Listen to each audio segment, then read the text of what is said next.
1 2 1 2. Check 1 2.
One, two, 1 2.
Ladies and gentlemen, distinguished guests, please take your seats and silence your cell phones. The program will begin shortly.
Ladies and gentlemen, distinguished guests, the Vice President of the United States and Second Gentleman, Douglas Emhoff.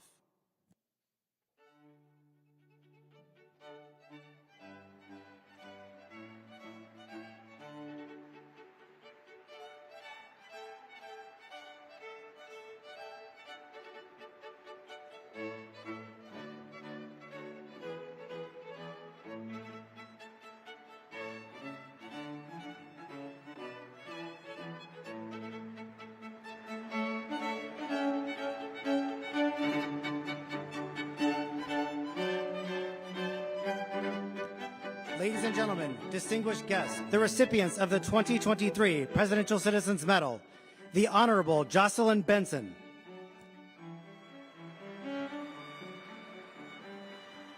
the Honorable Russell Wesley Bowers, U.S. Capitol Police Private First Class Harry A. Dunn,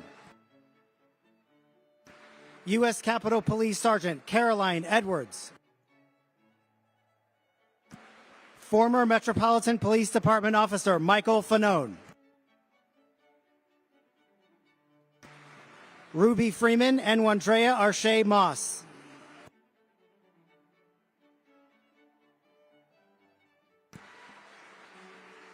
U.S. Capitol Police Sergeant Aquilino Gonell, U.S. Capitol Police Officer Eugene Goodman, Metropolitan Police Department Officer Daniel Hodges, Dr. Serena Liebengood, accepting on behalf of U.S. Capitol Police Officer Howard C. Liebengood, the Honorable Albert Schmidt, Gladys and Charles Sicknick, accepting on behalf of U.S. Capitol Police Sergeant Brian D. Sicknick,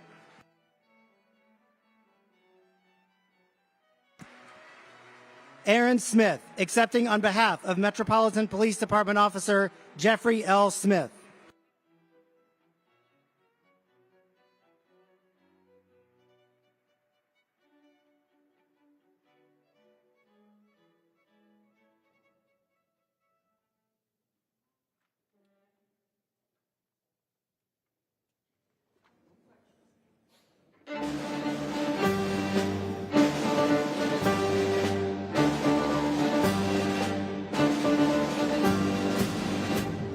Ladies and gentlemen, distinguished guests, the President of the United States.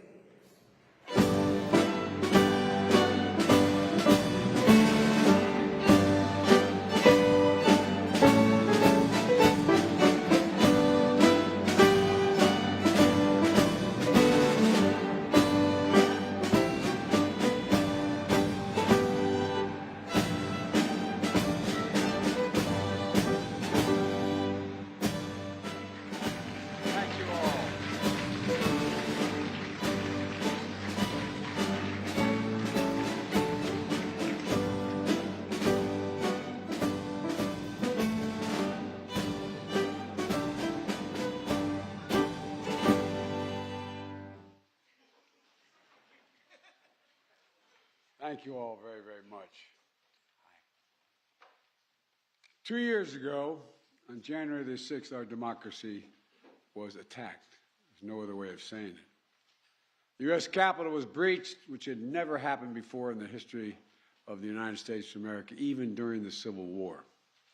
A violent mob of insurrectionists assaulted law enforcement, vandalized sacred halls, hunted down elected officials, all for the purpose to attempt to overthrow the will of the people and usurp the peaceful transfer of power.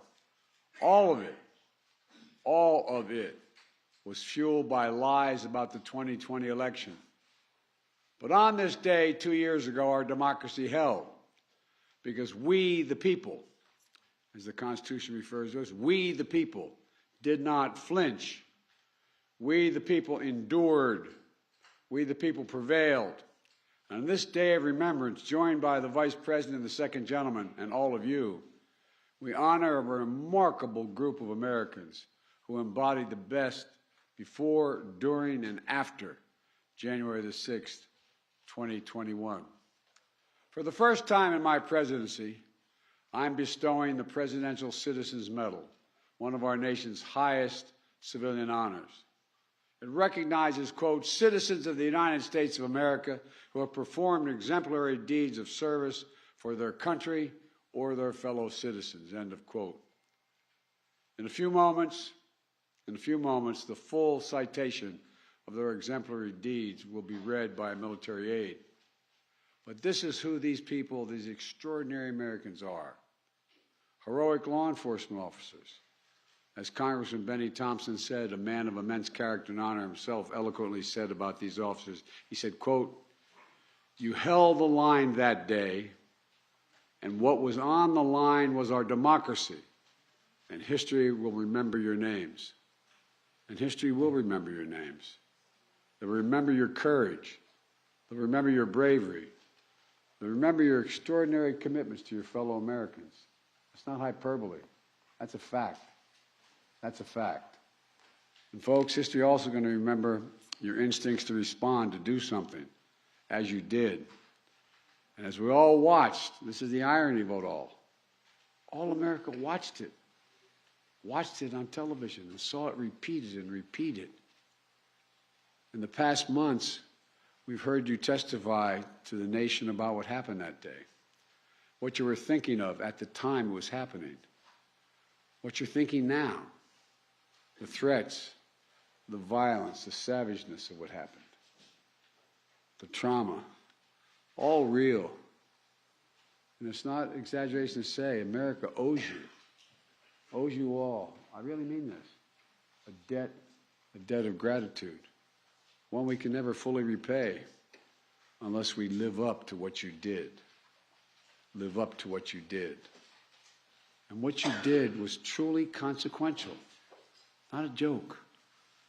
If I can halt for a second and just say to you, the impact, what happened on July the 6th had international repercussions beyond what I think any of you can fully understand. The first meeting I had of what they call the G7, the 7 leading economies in the world, democracies, I sat down. It was in February. It was in England.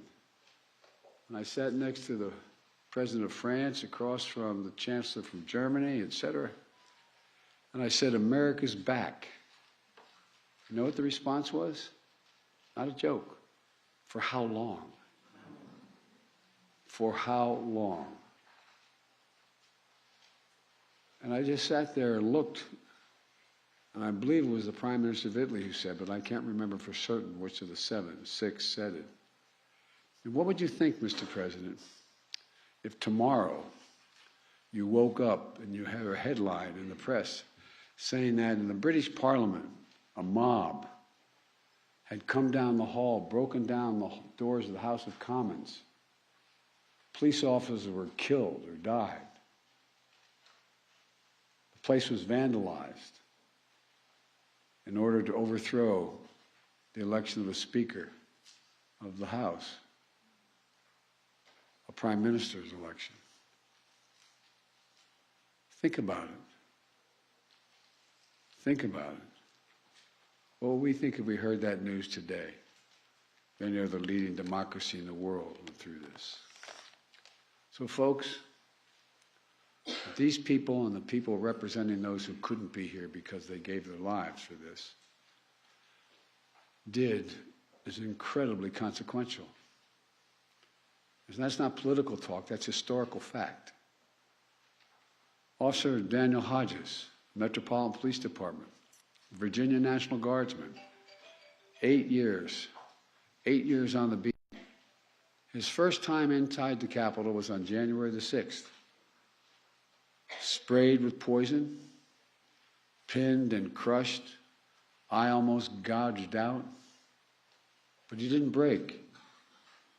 After it was over, he was asked what he'd been fighting for. This is a local guy, an ordinary American, and he gave a simple, straightforward answer. What were you fighting for? His spontaneous answer was democracy. That's what he knew he was fighting for. He wasn't a scholar. He wasn't a historian. He was a red-blooded American. He was fighting for democracy. Former Metropolitan Police Officer Michael Fanone. Become friends. I've come to know him more. 20 years in the job. A veterans narcotics investigator. At a moment of crisis, he was asked to do undercover work elsewhere, but he answered the crisis call of our nation at the Capitol. And you answered, Michael, you always did. He was beaten, not pushed around, beaten, and he was tased.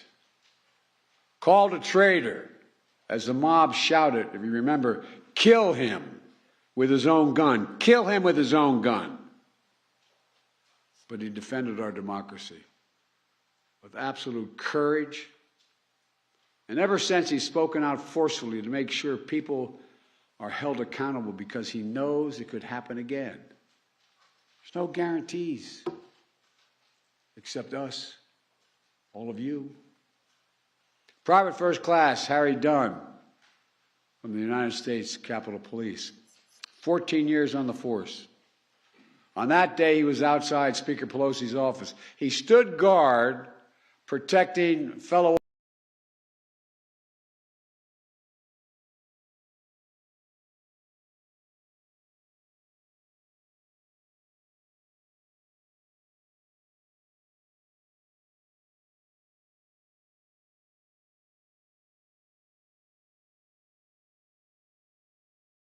the following, and I wrote it down. Officer Harry Dunn acted with remarkable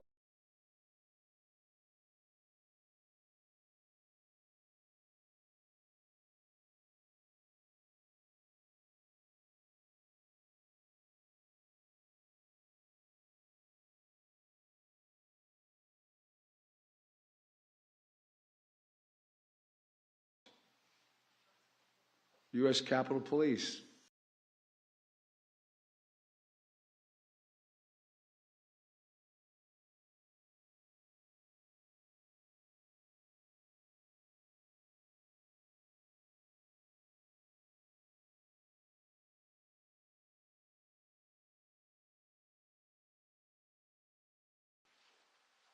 With traumatic brain injury.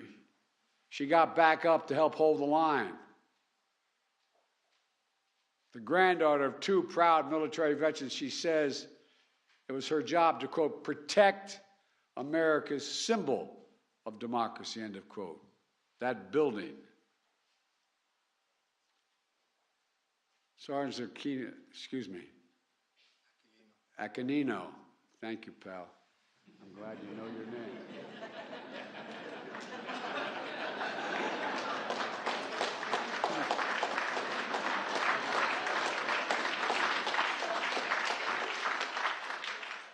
He can call me President Biden from now on if he wants.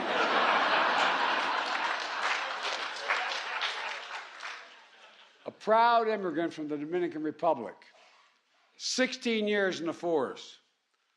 Like my son, an Iraqi war veteran with the United States military, the United States Army, who described January 6th as something from a medieval battle, trying to keep insurrectionists from entering the tunnel entrance on the lower West Terrace as he got punched, blinded with a laser, speared with an American flagpole with the American flag on it, the flag he swore to defend. He stood tall in the breach with a deep and abiding love demonstrated for his country. Officer Eugene Goodman, an Army veteran who put himself at risk as a rifle squad leader, conducting combat patrols to identify explosives in Baghdad. He came home. He came home to guard the U.S. Capitol for the last 15 years. On January 6th, he risked his own safety to distract a charging group of insurrectionists. He said his duty is to serve and protect. And he said that day, he was just doing part of it, he was protecting. And he did, he protected. To all of you, I know this honor is bittersweet. On that day, more than 140 law enforcement officials suffered physical injuries. and untold numbers are suffering from psychological toll of that day as well. PSD doesn't only occur in a military battlefield. Others are gone forever. And I said earlier, if I can hold a minute here, I said earlier, you know, for those who lost someone on that day, they're proud as the devil that their kin are being honored. But boy, is it hard. I know how proud I am when my son Bo is honored on the anniversary of his death as a consequence of burn pits in Iraq. But it brings everything back like it happened that moment. So to all the families here, all the families who have lost someone, my heart aches for you, and I want to thank you for having the courage to be here today so the rest of America can know what your kin did, including Capitol Police Officer Brian Sicknick, who will be receiving this medal posthumously. A veteran of the New Jersey Air National Guard, 13 years in the Capitol Police Force as an officer. He lost his life after protecting the citadel of democracy. We're joined by his family today, whom my wife Jill and I met when we paid our respects at the Capitol Rotunda 2 years ago. I know you're proud of the honor being bestowed on Brian, but I also know this difficult moment because it brings back everything as if it happened this very day. But thank you for being here. And thank you for letting us remember Brian. Thank you. Capitol Police Officer Howard Liebengood is receiving this medal posthumously. Howard's dad was a good friend of mine.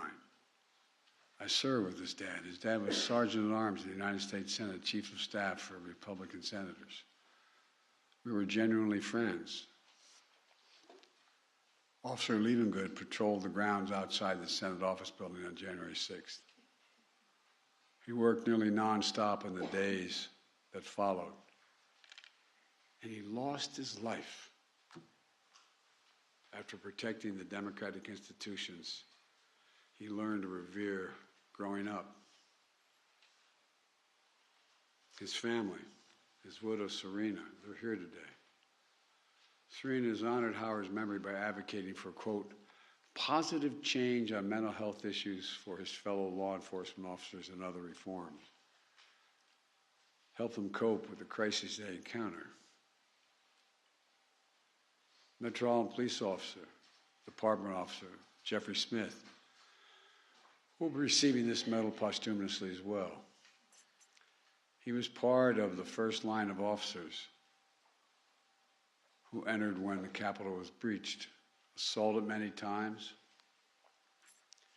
the last time with a metal pipe. After his death, his widow, Erin, along with many others, worked tirelessly to pass in the Congress the Public Safety Officers Support Act, which I signed into law last summer. The law recognizes death by silent injury like Officer Smith's and Officer Liebengood, so future families of public safety officers who die in the wake of traumatic circumstances will get the benefits they deserve. It's long overdue. Today is a ceremony to honor heroes of January 6th. We also recognize the late U.S. Capitol Police Officer Billy Evans. His family's with us today.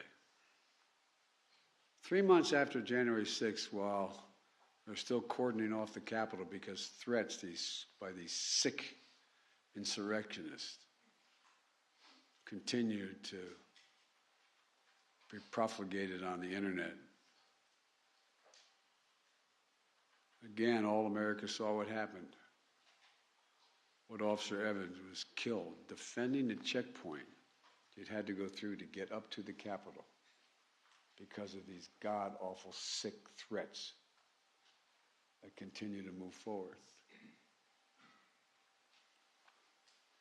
And the whole world saw it.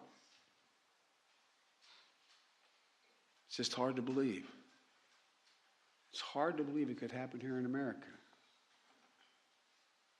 When I was a 29-year-old kid, got elected to the Senate, came down here to be sworn in after I was 30. The idea that if you told me that I could hear my own voice, I would be amazed.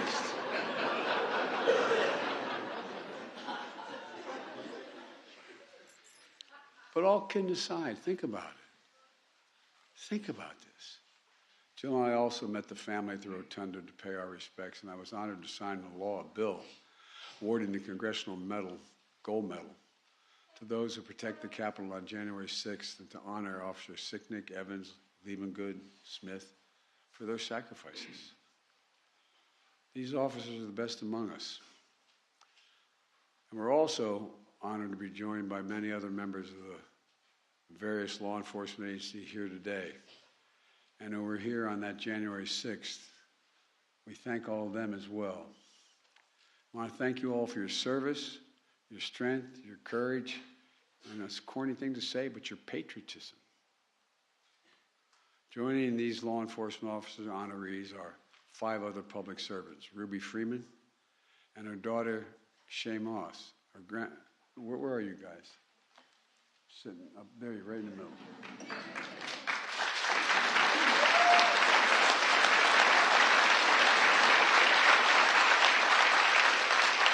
They were election workers from Atlanta, Georgia. Ruby, who for years has taken time away from running her own business to work on election season to honor voting rights and heritage of her beloved city. Her daughter, Shaye, who learned from her grandma how older generations of her family fought so hard to even get the right to vote. So Shaye decided to become a full-time election worker to help the elderly, the disabled, the students exercise their fundamental right to vote. Both of them were just doing their jobs until they were targeted and threatened by the same predators and peddlers of lies that would fuel the insurrection.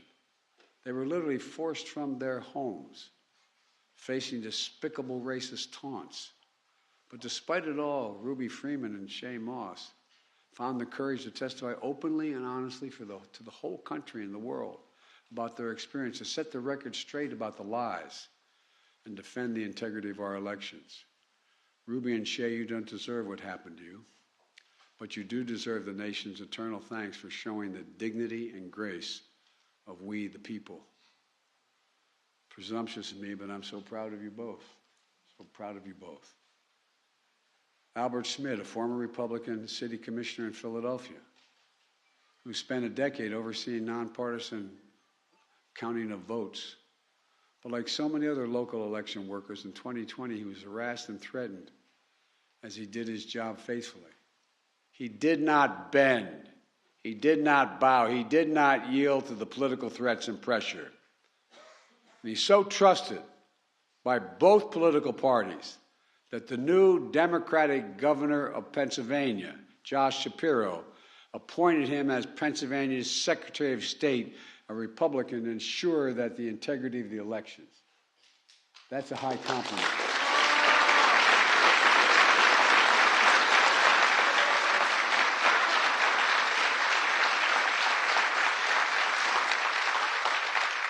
His character and his commitment speak volumes of we, the people. That's what we also see in Jocelyn Benson, twice elected Michigan Secretary of State to protect the sacred right to vote and have that vote counted fairly. That's what she did in 2020, when she oversaw a record number of Michiganders turn out to vote in that election, only to find an armed mob outside of her home on Christmas Eve, when she and her son were decorating their Christmas tree inside. But she refused to back down. She'd done her duty. She'd kept her oath. Full of integrity, she is a true leader in our nation. And thank you for what you've done. I mean it.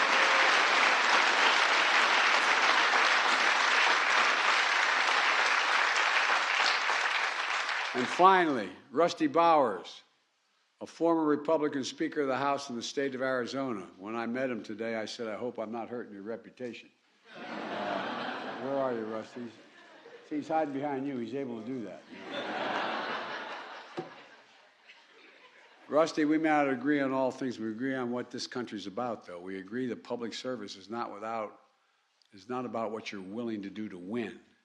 It's about what you're willing to lose over. What you're willing to lose over.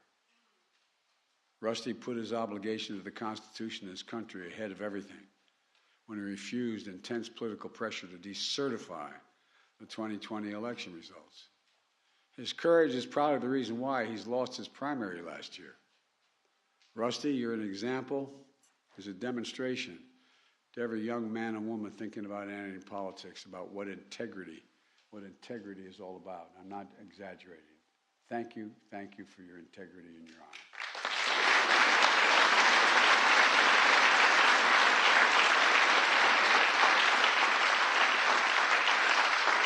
So folks, my fellow Americans, I want you to give one round of applause again to today's recipients of the Presidential Citizens Medal, patriots who have performed exemplary deeds in the service of this great nation. And let me close with this. 82 years ago on this very day in 1941, President Franklin Roosevelt delivered a State of the Union address that became known as his famous Four Freedoms speech, as he defined America's place in the world. He reminded the American people of, quote, the strength from the things which have been done to make its people conscious of their individual stake in the preservation of democratic life in America. Things that have toughened the fiber of our people, renewed their faith, and strengthened the devotions of the institutions we make ready to protect. End of quote. 80 years ago, after that speech on this day, 2 years ago, we were reminded about the most fundamental of things, democracy itself. As I've said before, we face an inflection point in our nation's history. On January 6th is a reminder that there's nothing guaranteed about our democracy. Remember learning in undergraduate school, high school, that every generation is required to earn it, defend it, protect it. I was a senator for a long time. I was vice president, been president. I have to tell you, I began to think, looking back on it, that it was just permanent in the United States. It just was eternal. Nothing would happen. That's why I was so pleased to see Democrats and Republicans work together to pass the Electoral Count Reform Act that I just signed into law to protect the will of the people and the peaceful transfer of power. And defending and protecting our democracy also means that despite our differences of opinion, we must say clearly, with a united voice, that there's no place, none, zero place in America for voter intimidation, zero, never, and political violence. They're completely contrary to the notion of democracy. You know, America is a land of laws and not chaos, a nation of peace and not violence. We're not a land of kings and dictators, autocrats and extremists. As we see in today's honorees, we're a nation of we the people that toughen our fiber, renew our faith, and strengthen our cause. Just remember who in God's name we are. We're the United States of America. Not a joke. We're the United States of America. And there has never been a single thing we've set our mind to that we've been failed to accomplish. There's nothing beyond our capacity if we act together. Remember who in God's name we are. So God bless you all, and may God protect our troops, and may God protect those who stand watch over our democracy. I now have the opportunity and the great honor to award the medals to these incredible individuals and their representatives. Lieutenant Commander Shields, would you come and please read the citations?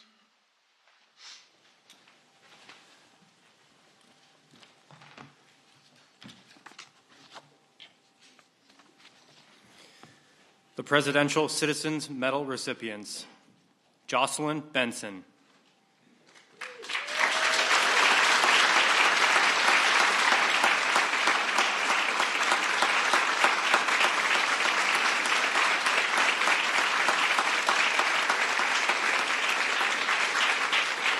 Jocelyn Benson was elected twice by the people of Michigan as their Secretary of State, where she continues her steadfast commitment to protect the right to vote and the integrity of our elections in the state of Michigan. In 2020, she administered an election with record turnout and certified the results in the face of unprecedented pressure and threats, including armed protesters outside her home.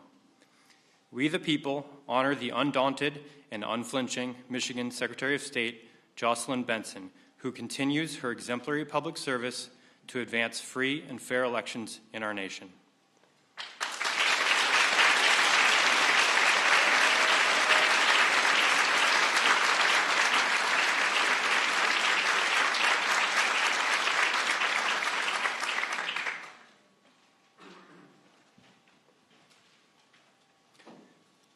Russell Bowers.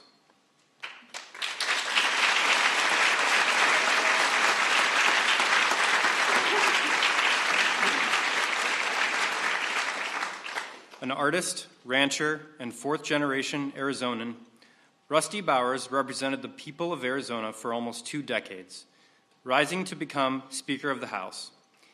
In a dire hour of our democracy, he put country before party by refusing attempts to decertify the 2020 election and overturn the will of the people. He endured menacing protests, including at his home, and eventually lost an election because of his courageous actions. We, the people, honor Rusty Bowers, a public servant guided by a deep faith and unbreakable oath to God, family, and country.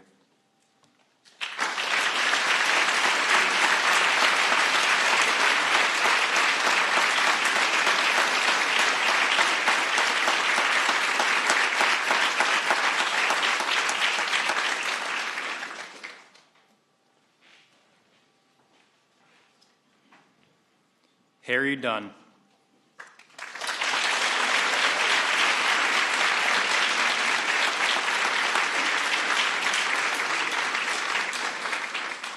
A champion college football lineman, Harry Dunn has put his protective instincts to a higher purpose as a U.S. Capitol Police officer.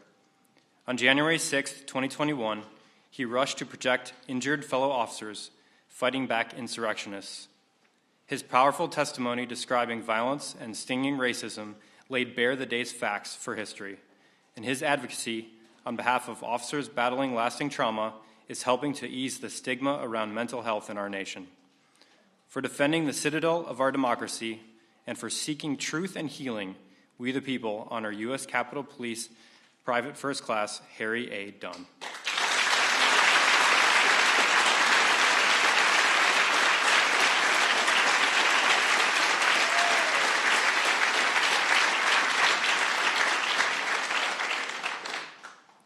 Caroline Edwards.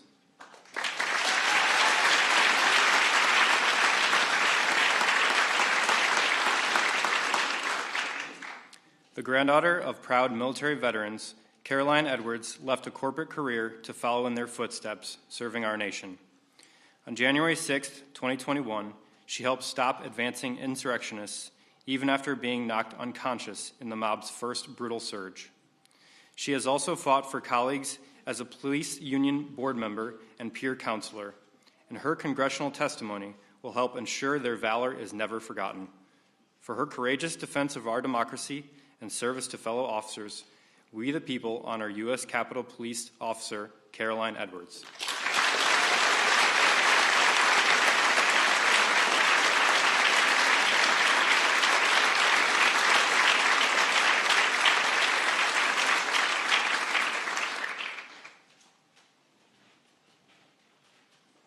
Michael Fanone.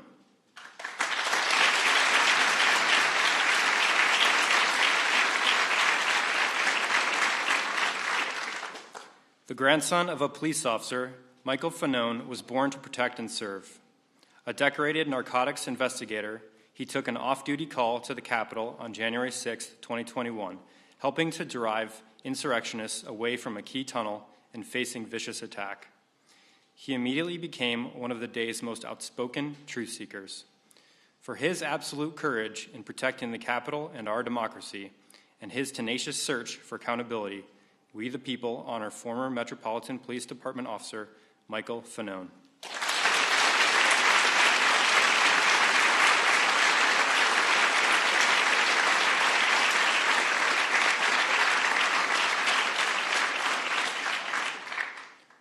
Ruby Freeman.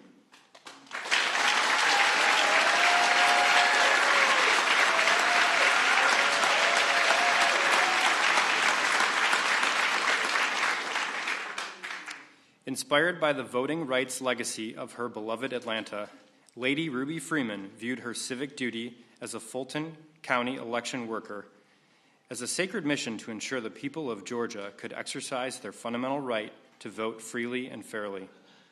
In the 2020 election, she upheld that sacred mission despite an orchestrated campaign to overturn the election and that targeted and threatened her and her family.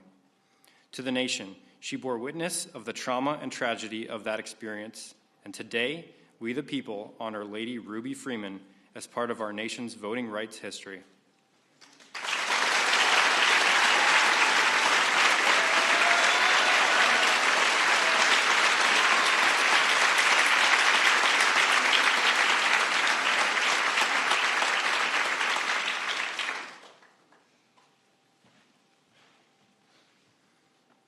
Aquilino Gonell.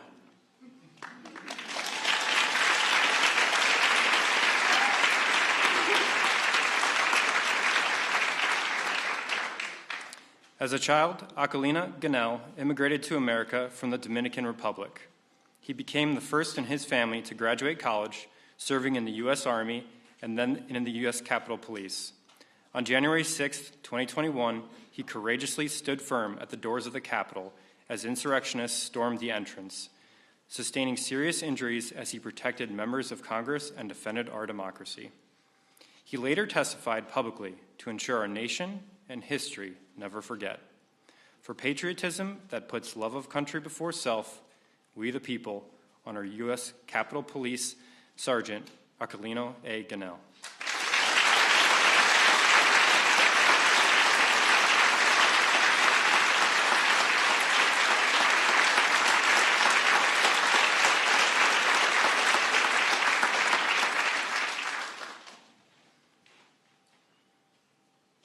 Eugene Goodman.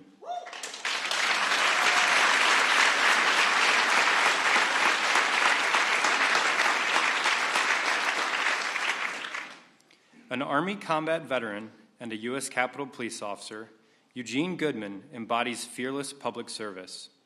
In the breach on January 6, 2021, he made himself a target to divert insurrectionists away from the Senate chamber, enabling the former vice president, lawmakers, and staff to escape safely. In the face of a clear and present danger, he did his duty and he did not flinch. For his valor and for ensuring the constitutional order, we the people honor U.S. Capitol Police Officer Eugene Goodman.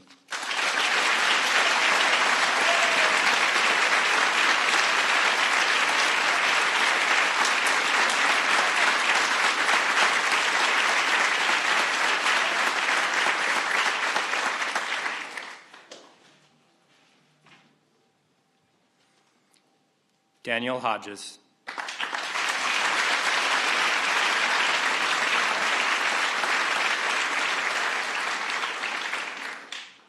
A Virginia National Guardsman and Metropolitan Police Department officer, Daniel Hodges has dedicated his life to serving his community and our nation. On January 6, 2021, he fought to push surging insurrectionists away from a key tunnel into the Capitol, returning to the line even after being brutally crushed and beaten. His courageous testimony will help ensure that we never forget or let such an attack happen again. For his heroism and unwavering commitment to the truth, we the people honor Metropolitan Police Department Officer Daniel Hodges.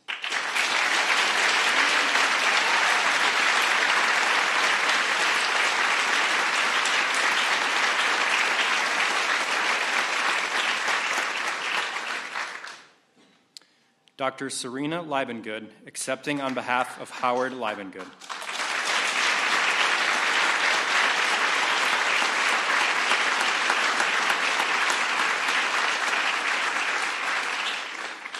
The proud son of a U.S. Senate Sergeant-at-Arms, Howard Liebengood left a career as a champion race car driver to follow in his late father's footsteps, protecting the democratic institutions they both revered. He died after battling insurrectionists at the Capitol and staying on to restore security in the crucial days after January 6th. His painful loss helped change the law to better honor the unimaginable sacrifice that too many officers and their families face. For his deep dedication and selfless service, we the people honor U.S. Capitol Police Officer Howard C. Liebengood.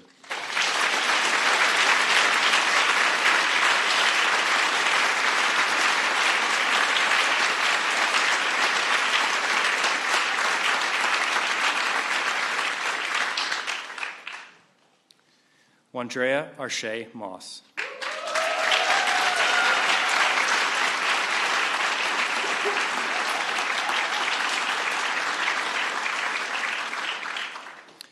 Inspired by the stories her mother told her about the movement for voting rights in America, Shaye Moss pursued a career as an election worker in Fulton County, Georgia. Because of her dedicated service, she faced death threats, harassment, and intimidation by those seeking to overturn the outcome of the 2020 election. She would later testify to the nation about her pain and resolve. Today, we the people honor Shaye Moss for helping to ensure the American people have a voice in the destiny of our nation.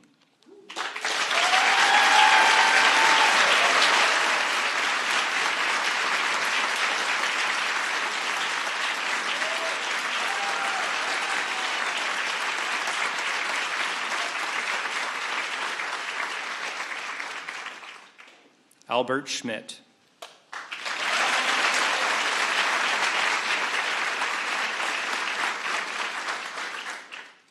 A former federal civil servant and the city commissioner of Philadelphia, Albert Schmidt has spent his career on the unsung yet necessary task of making democracy work for the people. In the 2020 election, despite intense political pressure, he did what he had always done, ensured the integrity of the election, and faithfully oversaw the nonpartisan counting of the ballots. We, the people, honor Albert Schmidt for his clarity of purpose to protect every American's sacred right to vote and to have that vote counted.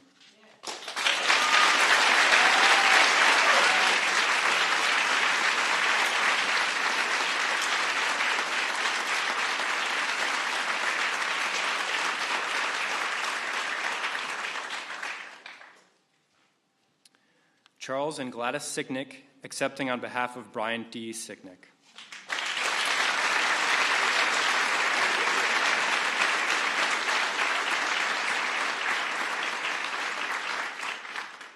A New Jersey Air National Guardsman who served 2 tours overseas, Brian Sicknick was a U.S. Capitol Police officer devoted to serving our nation.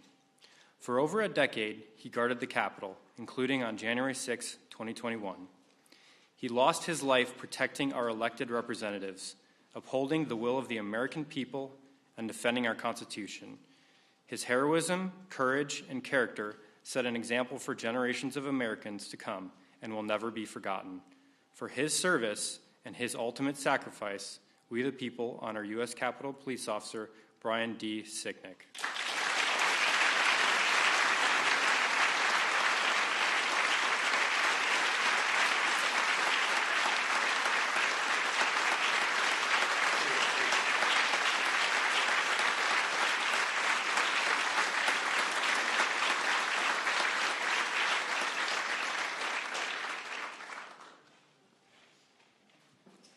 Aaron Smith, accepting on behalf of Jeffrey L. Smith.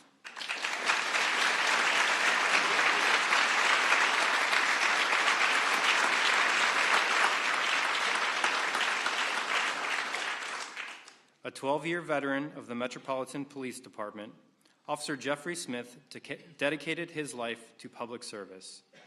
On January 6, 2021, as he fought the violent mob, Officer Smith sustained devastating head injuries from multiple assaults inside and outside the Capitol. He died after protecting Congress, guarding the Capitol, and preserving our democracy. His passing sparked changes in the law that honor the silent injuries of our fallen officers. For his extraordinary heroism, pure courage, and unwavering devotion to the nation, we the people honor Metropolitan Police Department Officer Jeffrey L. Smith.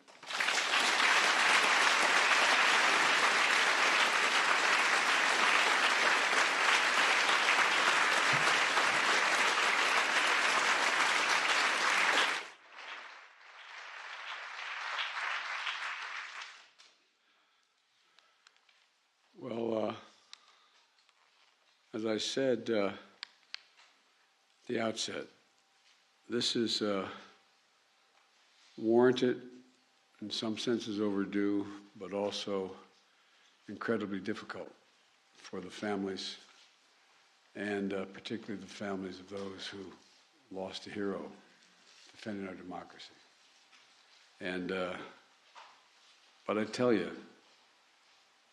people who will go through, unfortunately, similar losses are going to look at you all and say, that's the grace and dignity that I want to display.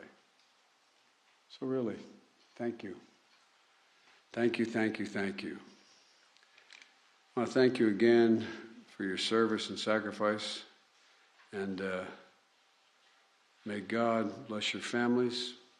May God protect our troops. Thank you all very much.